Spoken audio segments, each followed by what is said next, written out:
Buenos días, tardes y noches, estimado público teleoyente. Soy Níger Rodríguez, estudiante de Economía, y con mucho orgullo les doy la bienvenida al programa donde llevaremos la economía al límite. Esto es Economía al Fallo. Este espacio nace con el objetivo de analizar, debatir y explicar con enfoque técnico pero accesible las principales preocupaciones y desafíos del ámbito económico que hoy marcan el rumbo de nuestro país.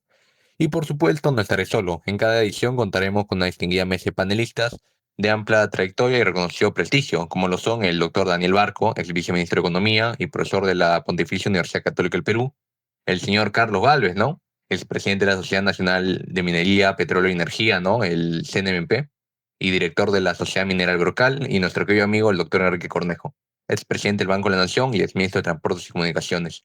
En este episodio abordaremos un tema de gran relevancia que lamentablemente no ha sido correctamente debatido en el espacio público, ¿no?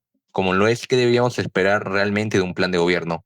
Por favor, doctor Daniel, ¿puede comenzar? Gracias por la invitación a participar en este podcast. En primer lugar, quiero saludar la iniciativa de todos los que están participando en la producción de Economía al File. Veo una gran preparación y mucho empeño. Habla muy bien de esto la calidad de los panelistas invitados. En cuanto al tema en sí, que es los planes de gobierno, me gustaría ocuparme del ámbito económico. En ese aspecto, yo planteo que el programa económico se mire como si estuviésemos armando un equipo de fútbol. Se necesita una defensa sólida, un ataque efectivo y un mediocampo articulado. Cuando hablo de una defensa sólida, me refiero a que se debe cuidar y mantener la estabilidad macroeconómica, tanto por el lado monetario como el fiscal. Por el lado monetario, todos sabemos del excelente desempeño del BCRP. Por el lado fiscal, sin embargo, es necesario cuidar que el Congreso no siga descuidando la defensa y que se detengan las iniciativas de gasto que ha venido generando. Por el lado del ataque, se necesitan dos puntas. La primera consiste en desbloquear los obstáculos que vienen limitando el desarrollo de nuestras ventajas comparativas en minería, agroindustria y turismo. La segunda consiste en eliminar los obstáculos para el crecimiento de las empresas de cualquier sector. Finalmente, el mediocampo articulador requiere un buen funcionamiento del Estado para proveer servicios públicos, eliminar regulaciones innecesariamente costosas y también para redistribuir. Habría que tener mucha sensatez, ¿no?, con la elección de las autoridades que van a seguir dirigiendo el Banco Central. Y por el lado fiscal es donde vemos algunas amenazas, es donde vemos algunos cambios, hay amenazas por parte del Congreso, con lamentablemente iniciativas de gasto que podrían poner en riesgo el equilibrio fiscal. Yo creo que el próximo gobierno tendría que ponerle mucha atención a eso para poder recuperar, para poder preservar, ¿no?, esa precaución fiscal o esa estabilidad fiscal que ha caracterizado al Perú y que yo creo que le ha traído muchísimos beneficios, porque reduce mucho riesgo. Luego está la delantera. La delantera pienso que debe jugar con dos puntas. Primero, debemos aprovechar nuestras ventajas comparativas, que están claramente en minería, en agroindustria y probablemente en turismo, ¿no? Entonces el Estado tiene que facilitar, no digo necesariamente promover, yo creo que se hace bastante facilitando, no poniendo obstáculos, quitando regulaciones excesivas para permitir que estos sectores puedan desarrollarse adecuadamente, ¿no? O sea, tenemos ahora unos términos de intercambio que están en niveles récord y creo que hay que aprovecharlos, ¿no?, como atrayendo inversiones en estos sectores. Y en la otra punta, yo creo que lo que tenemos que hacer para poder crecer es, y un poco yendo también a la que venía mencionando el doctor Cornejo, ¿no?, tenemos que aprovechar los mercados, pero no aprovechamos los mercados si tenemos empresas tan pequeñas. El 99,4% de las empresas en el Perú son micro o pequeñas. ¿Y por qué? Porque las empresas no crecen. Entonces tenemos que tener todo un programa para que las empresas crezcan y aprovechen esos mercados para que sean productivas, ¿okay?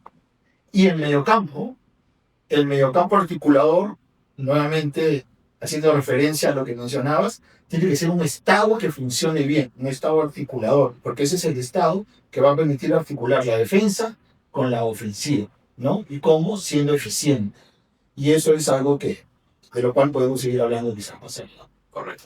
Es importante bastante un tema que usted toca sobre la importancia de la reserva.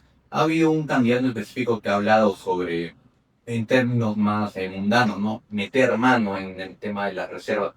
Tal vez para el público que no entiende muy bien el significado o la importancia misma, podría desarrollar un poco, por favor. Bueno, las reservas internacionales, en primer lugar, están compuestas básicamente por eh, tres, digamos, tres componentes. Tienen tres componentes, ¿no? Uno son los depósitos mismos que tiene el sector público en el Banco Central. Otro es el encaje de depósitos que tiene el público, ¿ok? En la banca, y la banca tiene que encajar una parte de eso, ¿no? Y es parte de las reservas.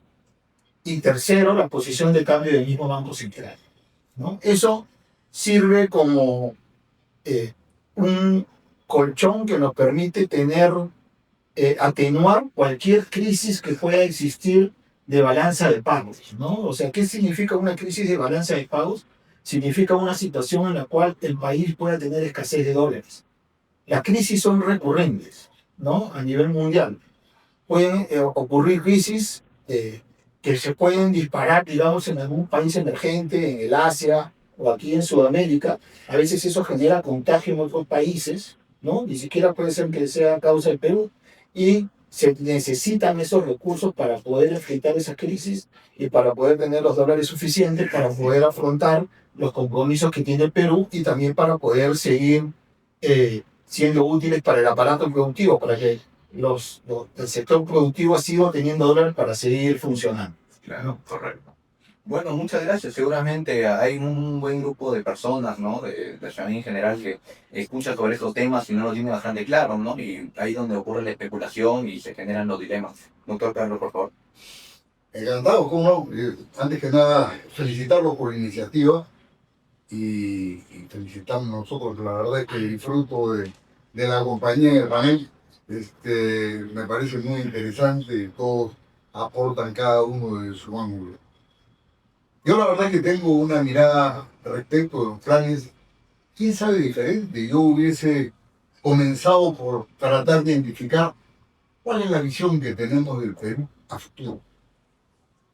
¿Cuál es la misión que le vamos a encargar a cada uno de los sectores o cada uno de los peruanos? Y en función de eso, ¿cuáles son los objetivos que debemos cumplir? Por supuesto que vamos a tener que utilizar el equipo de fútbol con su delantera, su defensa, su medio campo y su arquero. Todos vamos a tener que estar en ese plan. Pero cuando uno empieza a mirar cuál es la visión que tenemos del país, yo diría el Perú, por su ubicación geográfica, tiene una posición estratégica.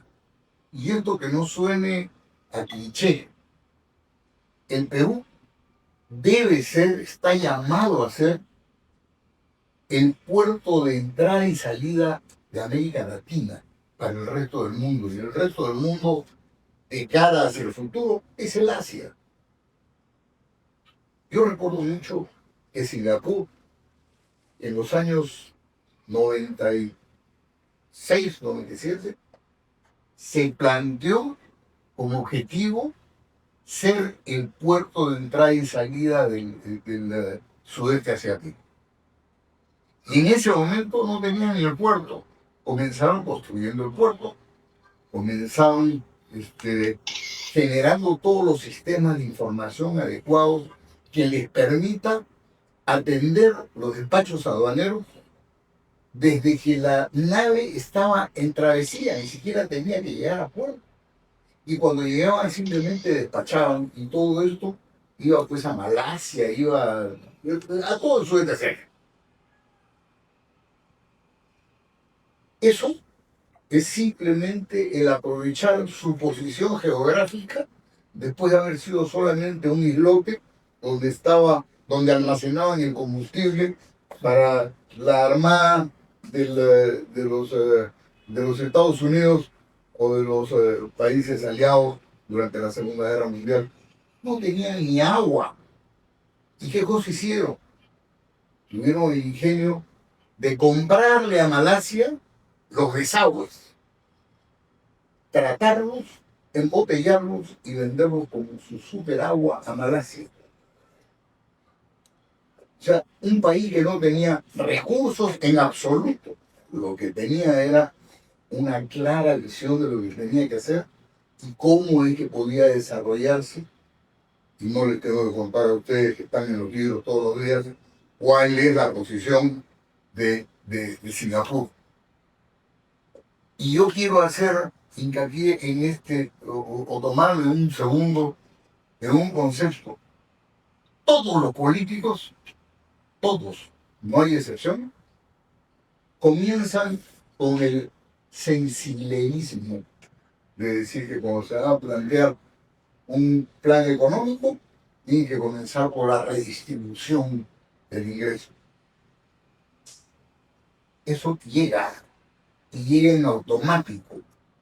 Ese no es un objetivo, esa es una consecuencia. Cuando uno empieza a crecer económicamente, incrementa el ingreso per cápita, genera oportunidades de pleno empleo para todos. Y entonces en esas circunstancias vamos a crecer. Siendo nosotros el puerto de entrada y salida, tenemos mucho por hacer en términos de infraestructura para que Colombia, Brasil, Argentina, Chile, Ecuador usen al Perú como puerto de entrada y salida de toda América Latina. Y en esas circunstancias tenemos para poder atraer lo que Estados Unidos no es capaz de hacer, atraer aquí las inversiones para toda la industria que tenemos que desarrollar con grandes capitales, con alta tecnología y con equipamiento autónomo. Pero en fin, entrar a cada uno de los detalles, muchas veces se plantean sobre lo que tienen y no sobre lo que queremos ser. Ahí es donde lo tenemos. Un comentario, yo sé que el sector público, que el público tiene parte, pero eso del público a la gente no le suena. Ese es el sector privado. ¿Cómo? No. En las reservas tienes, Sí, claro. cuando dices el público, lo estás diciendo correctamente, pero para el público en general no le queda claro que es el sector privado el que está poniendo el encaje de los bancos. Ah, Es decir, no, dije que el sector público, que el sector público también tiene depósitos, ¿cierto? Esos también son parte del encaje. Sí, pero Aparte está el encaje que ponen los bancos. ese es Eso es privado, por supuesto, claro. esa palabrita que faltó. Ese es el encaje. Esa es la palabrita que faltó. No, sí, no, pero me parece muy bien la aclaración, ¿no? Quizás tomando la analogía deportiva y futbolística a la que nos han invitado a comentar, vamos a seguir un poco el ejercicio. A ver, correcto. ¿Qué vamos a hacer en la campaña que viene dentro de apenas unas semanas? Parecería una cuestión, sorprendente, que estamos a semanas de elegir un nuevo gobierno, un nuevo parlamento y no hay debate. Estamos viendo todavía si los candidatos van a estar o no van a estar. Eso es un tremendo problema. Yo me he revisado, la verdad que sinceramente de manera todavía muy general, aunque ustedes han hecho un trabajo, Sí. Los jóvenes que han organizado este podcast han hecho un trabajo de comparar los planes, ¿no? Y yo veo que estos planes, que nosotros decimos deben tener ciertas características, pues no están en lo que estamos conversando. Creo que es un requisito que el Jurado Nacional de Elecciones ha pedido y que como requisito lo han cumplido, algunos de mal gusto, porque algunos ni siquiera han hecho plan, han presentado una síntesis de un total de un plan que no existe, ¿no? Sí. Porque la ley lo permite. O sea, la ley electoral permite que no se preparen bien los candidatos. Eso es un error que hay que corregir en adelante. Pero siguiendo la analogía deportiva, ¿qué vamos a elegir en esta próxima elección? Nosotros somos el público que va al estadio, ¿no? Es decir, nosotros vamos a ir a votar gratuitamente, que nos costará el pasaje, sean posibles, tengan correlato con nuestra propia experiencia y con la experiencia de otros países. Se mencionó Singapur, y es un país que gracias a Dios conozco. Había un líder que ya murió, llamado Lee Kuan Yew, que estuvo al frente de Singapur incluso antes de su independencia, ¿no? Es una cosa muy curiosa. Y efectivamente lo levantó de la nada. Nosotros teníamos un PBI per cápita y un nivel de exportaciones muy parecido a Singapur en los años 70. Y hoy día el PBI per cápita, misma metodología de Singapur, nos lleva por lo menos 10 veces o un poco más. ¿No? Yo creo que un poco más, porque 10 veces nos lleva a Estados Unidos. Ok. Y Singapur tiene un PIB per cápita más alto que Estados Entonces Unidos. nos lleva peor todavía, mucho más. Son unas 15 veces más. Y la pregunta es, ¿qué hicieron ellos que no hicimos nosotros? Número uno, planifican a 100 años. El master plan de los singapurenses es a 100 años. Han cumplido relativamente poco los primeros 50 años y estaban un poco descontentos porque no habían cumplido el 100% de sus metas. Efectivamente, para los jóvenes que miran este podcast, que escuchan, allí no hay recursos minerales, no tienen nada de recursos minerales. Efectivamente, el agua o la fuente primaria del agua la traen de Malasia, que está ahí cerca. No tienen petróleo, no tienen energía. Sin embargo, una semana al año son la capital mundial de la tecnología del agua. Las conferencias de agua en Singapur son famosas. No tienen petróleo, pero tienen una isla que han creado, artificialmente por supuesto, porque tiene muy poco espacio. Singapur tiene más o menos una extensión que equivale a 750 kilómetros cuadrados, la mitad de Lima metropolitana, donde, bueno, cuando yo lo visité había 7,5 millones de habitantes, muchos flotantes que van a trabajar y regresan a otros países. Pero ¿qué es lo importante? Todos conocían su master plan. Estaban orgullosos de su master plan, pero lo más importante, sabían cuál es su papel en el master plan. Privado, público, policía, personas jubiladas, todos decían, esto me sirve a mí. Eso es lo que tenemos que tratar de lograr en el Perú. Un punto de consenso, ese arriba Perú, que nos hizo emocionarnos para ser la primera barra, la primera hinchada del mundo en el Mundial de Rusia 2018, ¿ahí qué éramos? Éramos de un equipo, de un partido político, no, éramos de una sola camiseta, ¿verdad? Pero había un entrenador, en este caso entrenador Gareca, que entendió la mentalidad de estos jugadores. Nosotros somos un país diverso. Como otros países, no somos el único diverso. En la diversidad no debe estar nuestra diferencia, sino nuestra tremenda capacidad y oportunidad. Porque la diversidad, y ya lo dice la teoría Porter, es una de las características de la ventaja competitiva. Ventaja competitiva por ser diferente. Y nosotros tenemos la diversidad en el gen. Pero efectivamente, compartiendo lo que se ha dicho, tenemos esta oportunidad histórica. Nosotros no estamos ni en el Mediterráneo ni en el Atlántico, que es hasta donde se había desarrollado la economía mundial al siglo XX. Estamos en el Pacífico y muy bien ubicados. Y por eso se explica Callao con dos gigantes, porque ahora hablamos de Chancay, pero previamente hablar de Callao. En Callao está DP World, los Emiratos Árabes Unidos, tercer operador de puertos del mundo, y está PM Terminal, dueña de Maersk, segundo operador de puertos del mundo. Y en Chancay está el primer operador de puertos del mundo. La pregunta elemental que tienen que hacerse ustedes y tienen que revisar es, ¿por qué los tres más grandes operadores portuarios del mundo están en Perú? Por la ubicación. Porque la ubicación es ahora nuestra nueva ventaja competitiva. Para que esa ventaja sea una competitiva que nos dé empleo, que nos dé alimento, que nos dé bienestar, tenemos que ayudar a que no solo sean barcos que generen ingresos, sino que todo el Perú aproveche esta ubicación. En la teoría Paul Krugman, Premio Nobel de Economía, habla de las economías externas de escala. Nosotros ahora, que somos un país de economía intermedia, podemos generar economías externas de escala. ¿Por qué? Porque van a venir inversionistas, no solo chinos, no solo indios, no solo coreanos como ya están, norteamericanos, ingleses, sino van a venir de todo el mundo para aprovechar esta ubicación. No solo para Perú, sino mirando en el contexto del Asia-Pacífico. Yo sería incluso un poquito más atrevido o un poquito más ambicioso. Yo diría, ¿por qué no apostamos a ver cómo hacemos para convertir al Perú en el líder sudamericano de la cuenca del Pacífico? Eso es. Porque de eso estoy hablando. De eso estamos hablando y ya estamos en un consenso mínimo que ojalá se amplíe mucho más. Pero para lograr eso, perdón, la interrupción, de no sea exactamente el circuito, lo que tenemos que hacer es algo que mencionaste hace un momento, y es que todos tenemos que saber cuál es nuestro rol. Y entonces, cuando hablamos de turismo, toda la gente que está en los lugares preferidos en el mundo, como por ejemplo, tiene que saber su rol y tiene que saber que de ello depende el crecimiento del turismo, no solamente de Cusco, sino del resto del Perú, porque a partir de ahí atraerán, y como eso, en cada uno de los otros sectores. Quiero destacar dos cosas de lo que venías comentando, ¿no? Uno, creo que la necesidad de los debates va a ser muy importante para estas emisiones, ¿no? Yo creo que, no tengo las cifras, pero creo que la proporción de jóvenes que van a votar en estas elecciones es muy amplia, ¿no? 2 millones y 12 medio. millones. Por primera vez. Por primera vez. Y 49% por debajo de 40 años. Entonces, y además creo que ahora los jóvenes se encuentran mucho más informados. Sí. Entonces, yo creo que es papel de ellos también exigir que se den estos debates, ¿no? Para que los candidatos, no solamente los candidatos al presidente, sino también los candidatos al Congreso, expongan ideas. Eso por un lado. Por otro lado, creo que la historia de Singapur también es muy importante.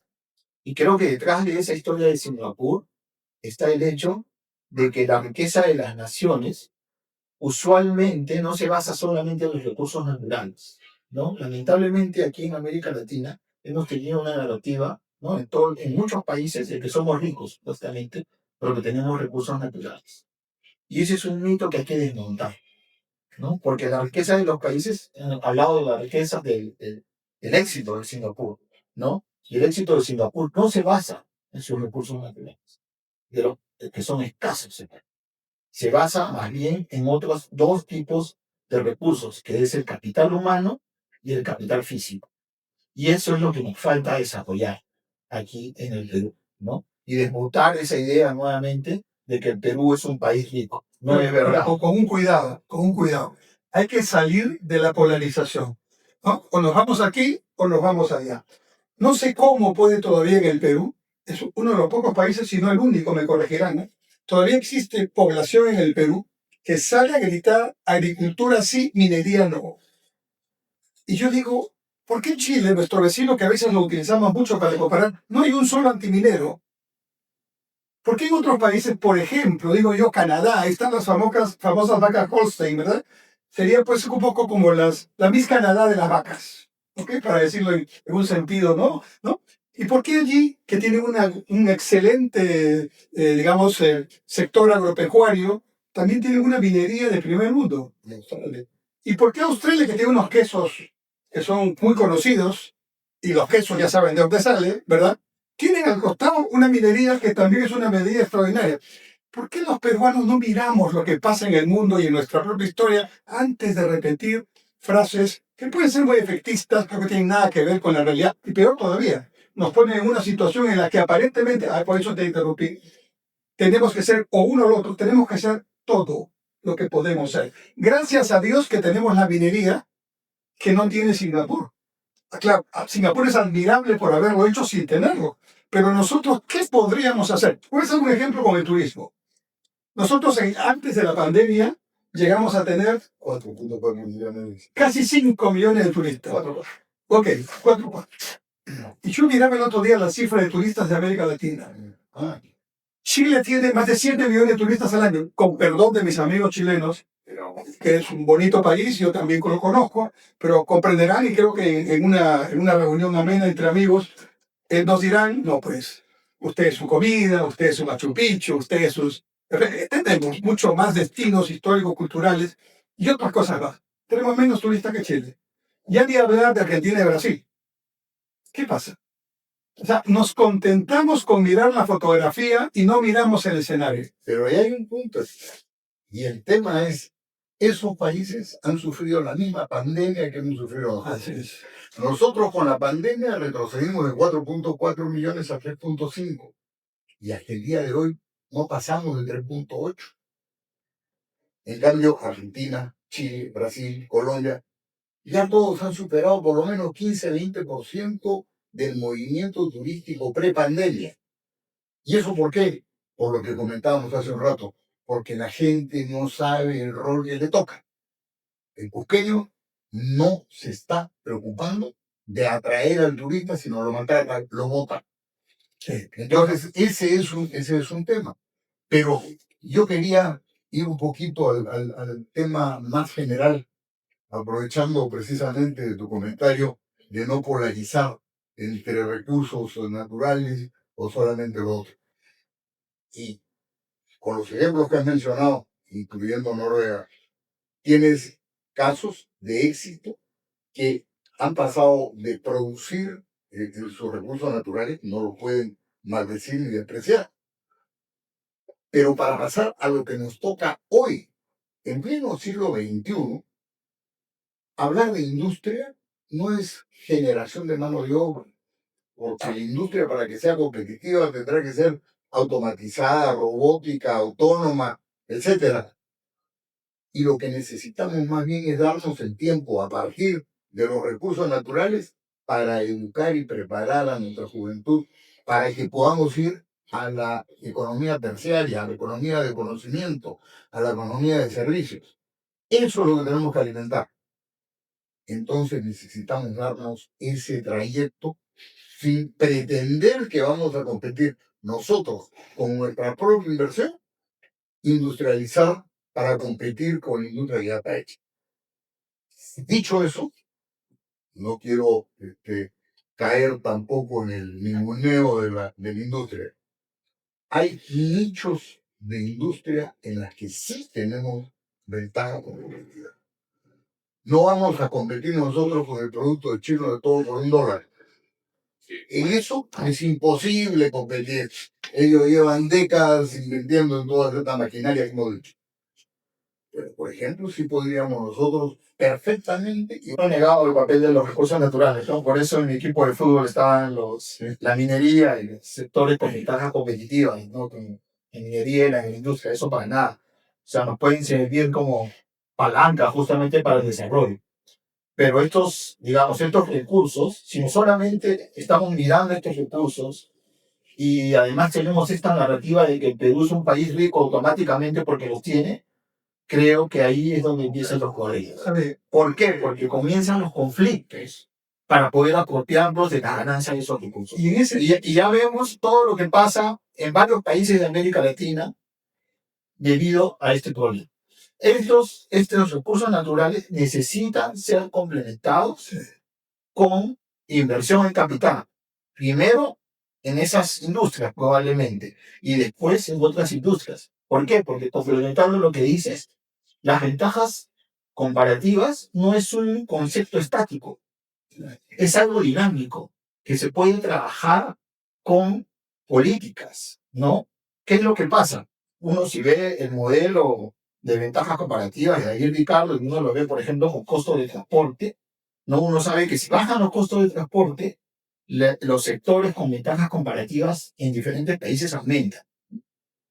¿Por qué digo esto? Porque hay algo análogo a los costos de transporte en los países que son el mal funcionamiento del Estado, que son las regulaciones onerosas, ¿no? Entonces, si nosotros comenzamos a trabajar en que el Estado funcione mejor, en quitar aquellas regulaciones que más que generar un beneficio, más bien genera, o digamos, un beneficio social, genera un beneficio más bien para algunos burócratas que se aprovechan de ellas, ¿no? Vamos a empezar a descubrir, porque no es algo que yo voy a decidir, no es algo que el Estado va a decidir, vamos a empezar a descubrir. Cuando digo vamos, digo sector privado, vamos a empezar a descubrir aquellos sectores y aquellas cosas que también podemos hacer bien, además de minoría, además de la industria, y además de todo. Y un punto interesante, por lo menos a mí me pasó, no sé si a ustedes les pasó, tú eres más joven, ¿no? Pero a mí me enseñaron, pero a mí me enseñaron esa famosa frase que se ha repetido muchas veces, supuestamente dicha por Raimondi, que el Perú es un mendigo sentado en el banco de oro. Les cuento una anécdota. Yo soy docente, y estaba en una charla, en un programa de doctorado, y una alumna levanta la mano y le dice, profesor, tengo que corregir, disculpen usted. Yo había mencionado la frase en una charla. Yo soy la directora del colegio de Antonio Raimondi.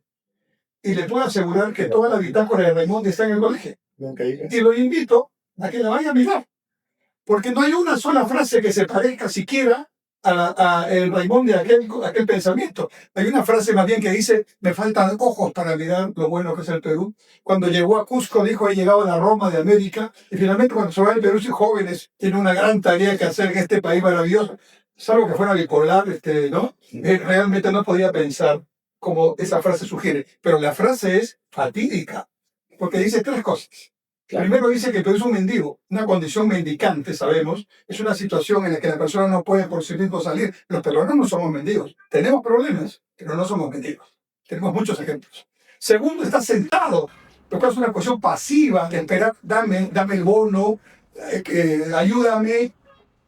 cuando lo que debería pedir, dame salud, dame educación para yo poder salir por mí solo, no por sí solo, frente a lo que necesito, sentado.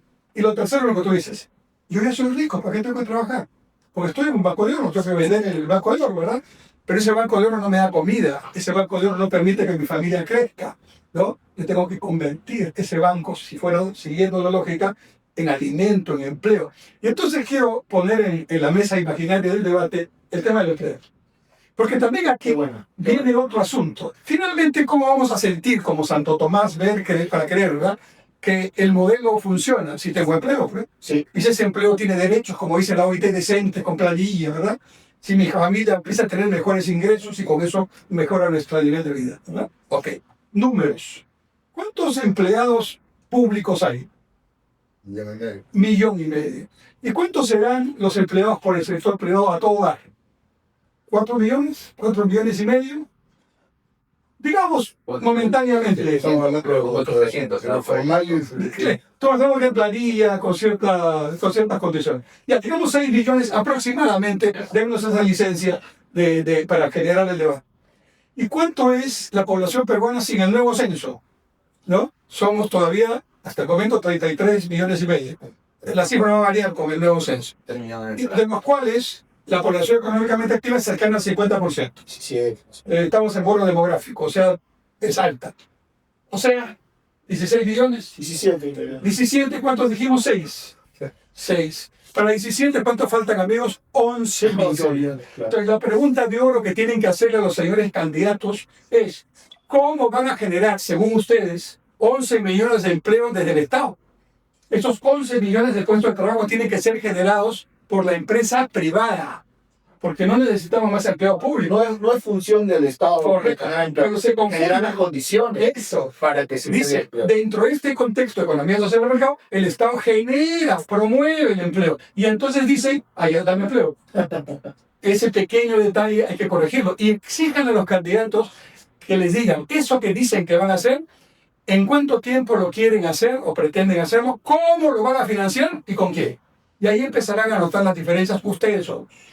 Ahí lo primero que tenemos que hacer es cuáles son las razones por las cuales hay tan poco empleo formal. Y por qué es que tenemos 65-80% de trabajadores informales. Y poco se ha puesto a pensar, pero en los últimos años se ha vuelto un deporte crear días feriados no laborables, ¿no es cierto? Ya somos el primer país del mundo con días no laborados pagados, más que Irán, que era el que llevaba todos los récords. Y entonces, si esto lo atamos a todas las rigideces laborales que tenemos, termina siendo, imposible pretender mayor creación de empleo formal. ¿Por qué la gente trabaja de manera informal? Que en muchos casos no recibe ni siquiera la remuneración mínima vital y por supuesto no tiene horas extras, ni tiene CTS, ni tiene AFP, ni OLP, ni tiene seguro social, ni tiene hasta seguridad por actividad de riesgo. La gente está dispuesta a trabajar de cualquier manera y el Estado sigue manteniendo una rigidez laboral para un pequeño grupete de gente que no llega a ser sino el 15% de la población. Y entonces, a tu pregunta, ¿cómo van a hacer? Lo primero que tienen que hacer es permitir que las rigideces laborales se reduzcan para que haya mucho más gente que pueda acceder a ellas y que las empresas estén dispuestas a formalizar por lo menos a sus trabajadores. Yo estoy de acuerdo. Hay dos cosas, ¿no? Las cifras que dices, hay una que a mí realmente me deja como perplejo. La mitad de la población económicamente activa o es independiente, pero independiente no de eso que vemos idílicamente quizás en algunas series. Son independientes con bajas capacidades productivas, Baja baja productividad. capacidad técnica, ¿no? O sea, todos los trabajos son dignos. Sin embargo, o sea, seamos sinceros, son trabajos con muy pocos ingresos y de muy baja productividad en el caso peruano, ¿no? Esos son el 40%. Y el otro 10% son trabajadores familiares no remunerados. ¿Qué son esos? Son personas que trabajan básicamente por techo y comida. Entonces estamos hablando que la mitad, 1 de cada 2 trabajadores peruanos está en esa condición. Y eso es espantoso. Sí, pero hay un tema que es importantísimo, que eso ya lo empiezas a unir con la educación. ¿Y qué cosa es lo que estamos haciendo nosotros en el Perú? 140 y tantas universidades, y este último congreso se ha dado autorización para que se abran 45 universidades más. Y la pregunta es, ¿y cuántos institutos tecnológicos se están abriendo? Sí. Entonces, es que ese es el problema. No, de Que acuerdo. no tenemos mano de obra calificada de verdad. En parte. Y tenemos chupatintas que están haciendo labores que sabe yo qué. Tenemos los taxistas más ilustrados del Perú. Puede ser, pero creo que tú tocaste más bien un tema que es muy importante, que es el tema de las regulaciones laborales. Y yo quería un poco ir más allá. Yo creo que hay un montón de obstáculos justamente para hacer empresas. Hace un momento decía que el 99.4% de las empresas son micro pequeñas. O sea, son empresas muchas veces unipersonales, es empresas, gente que está trabajando solo, ¿no? Y ahí no hay productividad, o hay una productividad extremadamente baja. El BID hizo un estudio y decía que en las empresas de 0 a 5 trabajadores, la productividad era 6% comparada con la productividad de una empresa grande. Esa empresa, pues, no compite, ¿no? Entonces, lo que está pasando es que en verdad no hay empresas de verdad. Y lo que necesitamos es eso, que se empiecen a generar más empresas. Y no hay empresas de verdad por lo que dices, por la legislación laboral. No hay empresas de verdad porque también hay una legislación tributaria que promueve el enanismo. Que si quieres pasar de ser empresa micro a ser empresa mediana o grande, es muy costoso. No hay empresas de verdad, además, porque el Estado no provee buenos servicios, porque si empiezas a tener éxito, bueno, te empiezan a extorsionar y no hay Estado que te defienda. O porque no puedes ejercer tu derecho de propiedad, porque si yo me asocio contigo, tenemos un problema, ¿a dónde vamos? A que alguien nos solucione este problema. ¿Acaso el Poder Judicial? Nadie confía en eso, ¿no? Entonces, hay toda una serie de factores por los cuales o las empresas se quedan pequeñas o muchas empresas no llegan al tema. Y eso es lo que tenemos que cambiar, porque son las empresas grandes, la verdad, son las que generan los buenos empleos que queremos que tengan los peruanos. Si solo pongo un ejemplo, el distrito de San Marcos, que tiene la suerte divina de estar debajo de Altamira, ¿no? Cuando yo era presidente del Banco de la Nación tenía 600 millones de soles de caja. Ahora tiene más de 1.000 millones de soles de caja. Mucho más que el dinero que tienen Miraflores, San Isidro, Surco y San Borja juntos. Y sin embargo no ha completado su red de agua y desagüe pública. No tiene un centro de salud con unos 10 médicos de alto nivel pagados muy bien, porque tienen el dinero para hacerlo, ¿no? Y sí tienen, con Chavín, que es su vecino, una hermosa plaza de toros, que es un poquito más chiquita que Hacho, pero no tiene nada que envidiarle en modernidad, ¿no? Y otras obras de ese tipo. ¿Cómo es posible que pase esto? Sin embargo, ese pueblo dice lo siguiente: la empresa me tiene que construir esa carretera, y muchas empresas mineras, hay que decirlo también, quizás por salir de problemas, han transado, han generado ese tipo de obras. Con lo cual viene lo que tú dices, que la empresa privada me lo resuelva. Y su gobernador y su alcalde, porque hay otra cosa muy importante que tenemos que aprender. El Estado no son solo los ministerios que están en Lima, ni el presidente. El Estado son también los alcaldes. El Estado también son los gobernadores, esos que tienen esa protesta. Y esos dicen, no, este es mi dinero. No es tu dinero. Tú eres el encargado por el voto popular de administrar ese dinero, pero para tu gente. Salud, educación, infraestructura. Tienes el dinero. Pero quiero agregarte un tema. ¿Cuántos distritos hemos creado en el Perú? Yo sé el número. Yeah. Pero que no alcanza su propia recaudación para pagar siquiera la planilla de la que que tienen que organizar. Esa atomización, ese compartimento estanco, viene desde el inicio de la República, te quiero contar. De acuerdo, pero fue lo más estúpido que hay. O sea, si tenemos acá 25 regiones, en Chile tienen 16. Y acá tenemos 2000 municipalidades entre provinciales y distritales, y allá tiene 56 comunas. Y te agrego algo, el mundo va a las macro ciudades, Pero no a las micro. no solamente eso. Y hablando de planes de gobierno, que es lo que nos ha convocado, el tema es, ¿cómo puedes pretender que un presidente con un gabinete pueda resolver el problema del país si los gobernadores regionales son unos reyesuelos, los alcaldes provinciales son otros reyesuelos y los alcaldes distritales son otros reyesuelos? Estos tienen sus ideas, sus planes, o sabe yo qué, y en cada uno de los niveles totalmente divorciados del plan nacional, del regional, los provinciales y del provincial, los distritales. Ni siquiera se ponen de acuerdo aún siendo del mismo partido, Sí, claro. ¿no? Y perdóname, Lima, que debería ser, digamos, el ejemplo, ¿verdad? El alcalde de Lima solo tiene control sobre el cercado. Así es. Y hay 40 y tantos alcaldes distritales que no le hacen caso aunque sean del mismo partido.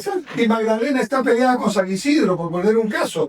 Y Comas con Independencia, por 2 cuadras donde están los malls para cobrar más. Pero no podemos pretender un plan de gobierno si no comenzamos por organizar a esa jauría Claro. de gente que De acuerdo, que se necesita repensar la descentralización. Porque se está repensarla es muy lento. Tiene que cambiarse el formato. de acuerdo. Pero ahí viene un tema. Pero, a ver, Sí, sí, ¿por qué? Porque la descentralización se ha venido usando con fines políticos. Es básicamente repartir dinero. De plata, ¿no? Repartir dinero para ganar apoyo político. ¿Qué pasa? En un país, digamos, con partidos políticos fuertes, 2, 3, 4 partidos políticos importantes, así es como se maneja el país, alineando a las autoridades a través del partido político. En el país claramente esto no sucede. Entonces se ha venido usando la descentralización como una manera de poder alinear los objetivos políticos nacionales como Este es un tema. repartiendo plata. Este es un tema. Y eso hay que cambiarlo. Sí, pero vamos a tomar un tiempo. Hay que hacer, Y da además para un capítulo especial. Sí, Tanto claro. el tema de la centralización como el tema que tocaste tangencialmente de la inversión pública. Y el Estado, y el papel del El Estado. papel del Estado, tercero, Claro, claro. sobre el punto. Cuando San Martín llega al Perú en 1820, yo siempre me preguntaba, ¿y por qué no vino de frente a Lima? ¿No? Desembarcó en Paracas y luego se fue al norte. Porque en Lima, toda la élite que había no estaba de acuerdo con la independencia.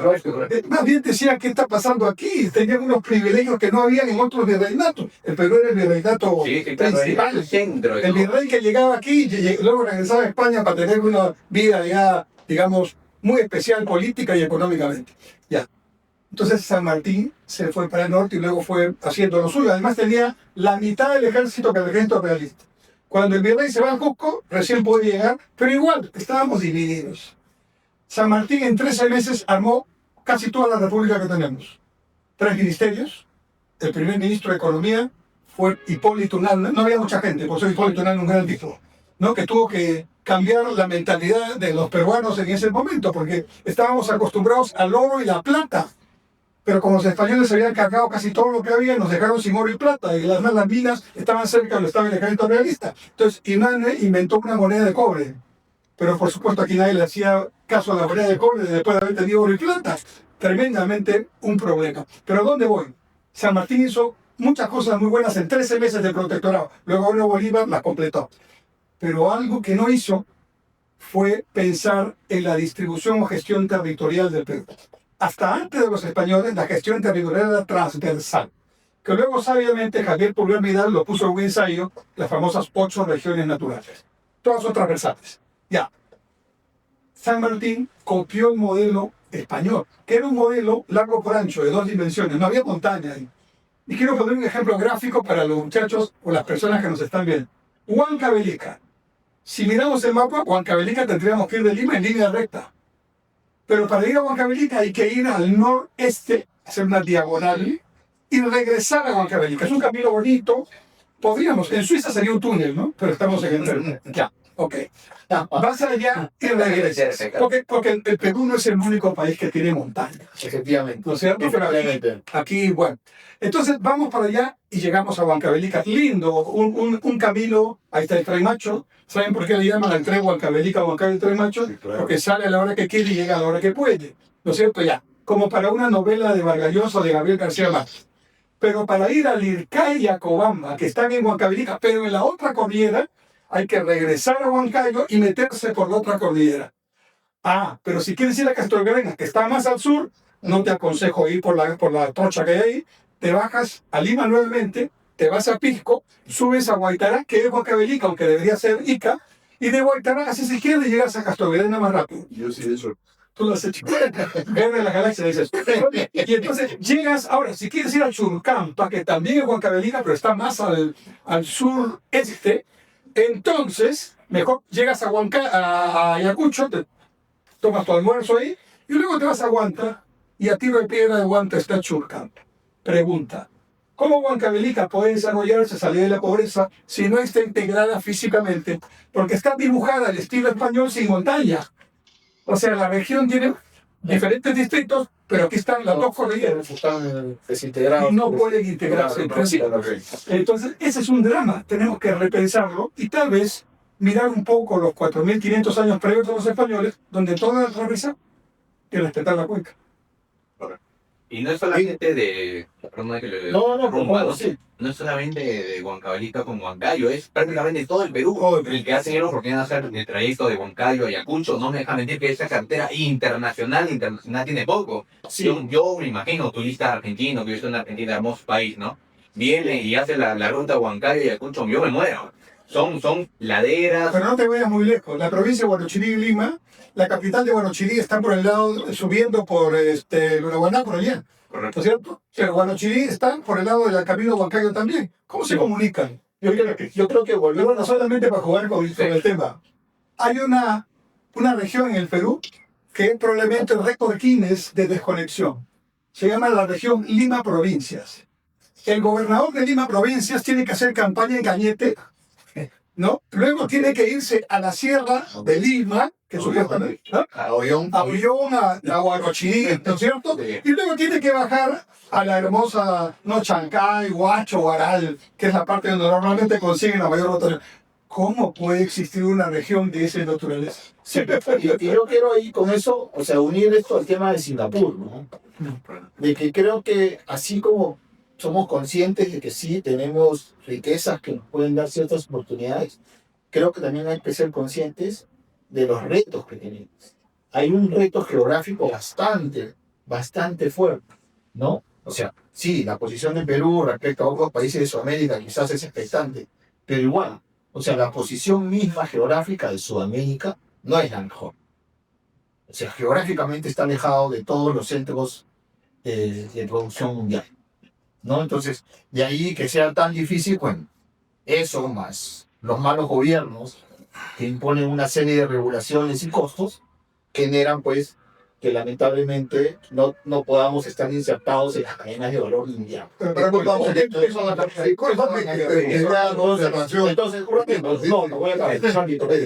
Entonces, esas dos cosas son un reto muy grande, hay un reto geográfico, o sea, Sudamérica realmente está ubicado de una manera desventajosa y además está partida por los Andes e inclusive la selva.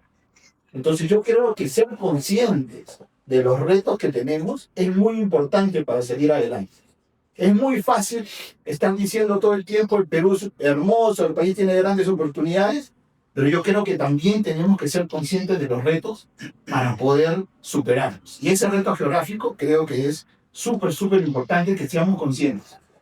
Sí, vamos a ver. Te hago la observación. Shanghái Está tan lejos de Chancay como Chancay de Shanghái.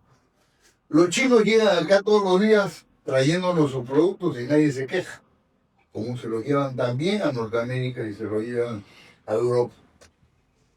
Y allí no hay un tema de distancias. En el siglo XXI quejarse de las distancias no, o sea, tu planteamiento de las distancias, pero la cordillera incluso en el siglo XX era una cuestión terrible, pero en el siglo XXI Lo sigue lo siendo. atraviesa. Lo sigue siendo. O sea, todo lo que ha dicho el doctor Cornejo es justamente el decir que la cordillera sigue siendo como está. Qué interesante es debatir, ¿no? Sí. Qué interesante es tener ideas incluso que no son las mismas, porque uno se enriquece en el debate. Es algo que hay que aprender y espero que quienes hacen política lo aprendan, no tengan temor al debate. Claro, hay que prepararse para debatir, hay que leer, hay que tener cifras, ¿no es cierto? No solamente frases grandilocuentes. ¿Por qué? Porque creo que como todo en la vida no es ni puros blancos ni puros oscuros, es grises matiz. ¿Y cuál es el matiz aquí? Yo estoy de acuerdo, estamos ahora en una posición geográfica que no teníamos antes. Y eso hace, para ponerle números a Chancay, que hoy día haya un buque Super Post-Panama de 22.000 TEUs que puede venir en 10 a 12 días menos en el proyecto directo que no existía. O sea, la ruta Shanghai-Chancay, por decir, no existía. De Shanghai iba el superbuque y se quedaba en Los Ángeles o en Long Beach, en Estados Unidos, o en Manzanillo, en México. Ahí descargaba y un buque de menor tonelaje venía aquí a Perú, a Colombia, Ecuador, a Chile. Hoy día vienen directo. ¿Quiénes son los primeros productos que han ganado con el puerto peruano? ¿Sabes? Porque todavía lo que viene efectivamente es más de lo que se da. Los arándanos peruanos. Claro, el milagro. ¿No? Los arándanos peruanos que ahora pueden llegar fresquitos en menos días por mar, lo cual es un tremendo ahorro de flete, es decir, eficiencia total. Pero bueno, parte de nuestras ventajas de agronegocios se deben a la montaña. Es la combinación entre esa hermosa cordillera de los Andes, que tiene mucho menos nevado lamentablemente, y la corriente de Humboldt. Esa combinación de ambos fenómenos hace que tengamos microclimas que permiten producir ¿cuántas cosechas de espárragos? 2,5 cosechas de espárragos al año, que nos permite producir durante toda la costa en condiciones tremendamente competitivas, al punto que nuestros amigos chilenos, que hace muchos años producían espárragos, ya no producen espárragos. Que producían su uva, ahora producen la uva en Ica y se la llevan para hacer su vino allá. De condiciones contracíclicas que nos permiten ventajas de Entrar cuando los otros climas no pueden entrar. Exacto. Pero sí creo, y ahí creo que el punto que has puesto es muy pertinente, sí necesitamos conectar físicamente en esta geografía compleja. Y ahí estoy de acuerdo contigo. Hoy en día, conectar físicamente ya empieza a tener números que son factibles para Perú. ¿Por qué? Porque ya no es Perú el mercado, es toda América del Sur en su conexión al mundo asiático y, ojo, al Índico, porque el otro actor que se viene, dicen los especialistas, en la segunda parte del siglo XXI es la India, con quien espero, antes de que termine 2026, tengamos nuestro TLC. Ese va a ser un campo extraordinario. A ver, yo le he dicho que el reto no se puede superar, porque he dicho que hay que ser conscientes del reto. Sin duda. Porque si no somos conscientes del reto, justamente no hacemos nada para superarlo. Y ahí voy al punto que se mencionaba al principio. Si no tenemos una visión, bueno, vamos a estar conversando sobre si Cueva va a ser candidato o no, no es candidato, ¿no es cierto? O otras noticias tan importantes como esa. Yo me gusta mucho el fútbol, pero Cueva el fútbol y la política, ¿verdad? Ya. Pero, por ejemplo, ya los brasileños y los chinos, digamos, se pusieron de acuerdo para empezar a hacer los estudios para el ferrocarril bioceánico. El asunto es por dónde va a pasar. Porque ya llegan desde Brasil y hay unos vecinos, nuevamente nuestros amigos chilenos, que ya con el presidente anterior, el señor Boric, habían hablado ya 2 veces con el presidente Xi Jinping para que el tren vaya a un puerto chileno. Ya bueno, si le dieron a Chancay, porque de todas maneras tiene que llegar a Chancay, pero si va la carga brasileña a Chile, vendrá por cabotaje hasta Chancay. Eso es el premio que ahora quieren, consuelo que ahora quieren los chilenos. Y que económicamente no es conveniente. Obviamente, el tren bioceánico tiene que llegar en diagonal hacia Chancay. Pero viene la discusión. ¿Por dónde? Y seguimos los peruanos. Entonces, hay hasta 3 rutas que hemos planteado, o que se han planteado. Hay que ver cuál es la que nos conviene desde el punto de vista peruano, ¿no es cierto?, en términos de integración territorial, en términos de incorporación, no solamente de carga que la vamos a pasar, sino de carga que vaya al Brasil. Brasil es un país muy cerrado y le podemos decir, brasileños, vamos a darles la facilidad para que lleguen a Chancay. En términos de mitigación ambiental. En términos de los prácticos en los ríos. Ustedes saben que en Brasil no permiten que un práctico pueda llegar con un práctico extranjero pueda llegar a los ríos, no, tiene que ser práctico brasileño. En términos de rutas aéreas, si yo me quiero ir al Acre desde Perú, desde el aeropuerto Jorge Chávez, me tengo que ir a Sao Paulo. Si ves la geografía, tengo que hacer esto para llegar acá, porque estoy aquí. ¿Y por qué? Porque Brasil no quiere darnos convenios. Pero no vayamos tan lejos, porque para irte al Cusco tienes que pasar por Lima, y para irte a Tumbes tienes que pasar por Lima, y para ir a Quito tienes que pasar por... Bueno, no necesariamente. Creo que hemos hablado mucho ahora, pero yo quisiera dejar un punto. Quizás lo que nos están viendo, escuchando, están diciendo qué interesante, tantos temas, y entonces ¿por qué no vamos a votar? Porque no escuchamos nada. ¿No es cierto? Por el que tenga más claras estas ideas. Y yo diría una cosa puntual, que siempre los números ayudan. ¿Cuánto estamos creciendo en los últimos 10 años? Al 3% más o menos, ¿no? Ya. Creo que podríamos estar de acuerdo en una cifra mínima de crecimiento para que impacte en el empleo. Claro. ¿5 o 6%? A ver, yo siempre también, ¿no? Ya hemos crecido al 7, lo mínimo. Sí, pero digamos, claro, 5%. 5, yo le agrego 1 por población. Un 1% de crecimiento poblacional más 5% de Está bien, yo creo que con un 5, Ok. o sea, porque lo que pasa es que vas a tener años que vas a crecer más, No, años sí, como no, un promedio de 5% me Y si no mira alto, va a terminar. Sí, pero digamos, Ya. Apunta alto. seamos Jóvenes que nos están mirando y escuchando, pregunten cuánto es el crecimiento esperado que los partidos políticos están planeando y luego preocúpense por ver cómo quieren hacerlo. Si les dicen que van 5% es casi el doble de lo que crecemos ahora y es un poco menos de la mitad de lo que crecíamos hace 20 años. Porque para crecer arriba del 5% recién impactas en empleo con 5%. Exacto. Tienes la inversión privada crecer a 2 dígitos. Cuando el Perú crecía 7% promedio en varios años y hasta 9% de pico, la inversión privada crecía 17% promedio anual y 23% de pico. 2 dígitos. ¿Cuánto estamos creciendo en inversión privada ahora? 8%. Ahí está. Entonces, exigen que los candidatos te digan cuánto van a crecer y díganles cómo lo van a hacer. Si te dicen que es cambiando la Constitución, no votes por ellos. Si te dicen que es usando las reservas internacionales, no votes por ellos, porque además quien lo está diciendo sabe que no se puede, porque ha sido director del Banco Central. Claro. ¿Ok? Entonces, si te dicen, no te preocupes, que cuando lleguemos lo hacemos, no te creas. Ya lo tuvimos el 21. Déjenme un poquito de tiempo para aprender, pues no he aprendido a ser presidente. Se atrevió a decir que era el presidente de una Y no se llega a ser presidente para aprender. Correcto. Entonces, preocúpense de un crecimiento mínimo y luego preocúpense de ver quiénes son las personas que dicen que lo hacen. y eso es importante, o sea, lo que acabas de decir es bien importante, porque solo creciendo es que vamos a crear empleo. Y el empleo es lo que va a hacer que las personas empiecen a salir de la pobreza, ¿no? Hay 7 de cada 10 familias en el Perú son o pobres o vulnerables. Creo que eso es algo que no debemos olvidar. Y eso es algo que es terrible que se haya producido porque ya habíamos llegado a niveles de 20 y en estos momentos debiéramos estar en menos de 10. Pero hemos rebotado a 30 por incapacidad. Y ahí es donde necesitamos de nuevo tener visión, tener metas, objetivos y que todos tengamos claro cuál es nuestro rol. Para que si tú tienes un proyecto positivo y tú tienes un proyecto positivo, yo no me opongo. Ni ustedes se opongan a mi proyecto si es positivo. De acuerdo. Bueno, muchas gracias. La verdad, hay temas muy amplios para seguir tocando y seguramente lo tocaremos en otra sesión, ¿no? Francamente, me ha gustado mucho, creo que también a los ponentes les ha gustado y estoy seguro que al público en general les gustará, ¿no? Obviamente agradezco la presencia de cada uno de ustedes, sé que nos acompañarán en las próximas sesiones y que sobre todo podemos discernir, ¿no? Que eso también es lo interesante. Invito a los oyentes que se suscriban a nuestras cuentas, ya estamos en TikTok, Instagram, de igual manera en YouTube, ¿no?